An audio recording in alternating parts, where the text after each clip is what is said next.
হামের উপসর্গ নিয়ে গত ১০ দিনে নেত্রকোনা সদর হাসপাতাল সহ উপজেলা স্বাস্থ্য কমপ্লেক্সে ভর্তি হয়েছে ৪৪ জন। বর্তমানে ১৩ জন আইসোলেশন ওয়ার্ডে চিকিৎসাধীন। সিভিল সার্জন গোলাম মাওলা জানান, আক্রান্ত বেশিরভাগেরই বয়স ৯ মাসের নিচে, আছে ২ বছর বয়সী শিশু। রংপুরে বাড়ছে হাম রোগীর সংখ্যা।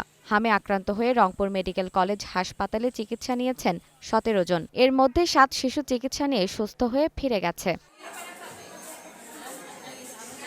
রাজশাহী মেডিকেল কলেজ হাসপাতালে হামে আক্রান্ত ও উপসর্গ নিয়ে চিকিৎসাধীন রয়েছে ১৩০ শিশু। হাসপাতালের মুখপাত্র ডাক্তার শঙ্কর কে বিশ্বাস জানান, সবশেষ ২৪ ঘণ্টায় হামের উপসর্গ নিয়ে ১২ শিশু হাসপাতালে ভর্তি হয়েছে। সিলেটে হামের উপসর্গ নিয়ে শিশু রোগীর সংখ্যা বাড়ছে। পরিস্থিতি সামাল দিতে শহীদ শামসুদ্দিন আহমদ হাসপাতালে ২০ শয্যার বিশেষ আইসোলেশন সেন্টার চালু করা হয়েছে। এদিকে টাঙ্গাইল, ময়মনসিংহ, রাজশাহী ও কুষ্টিয়ায় হাম উপসর্গে ৪ শিশুর মৃত্যু হয়েছে। সংক্রমণ ঠেকাতে সচেতনতা ও সময়মতো টিকাদানই সবচেয়ে কার্যকর উপায় বলে জানিয়েছে স্বাস্থ্য বিভাগ। জেরিন জামান, গ্রিন নিউজ ডেস্ক।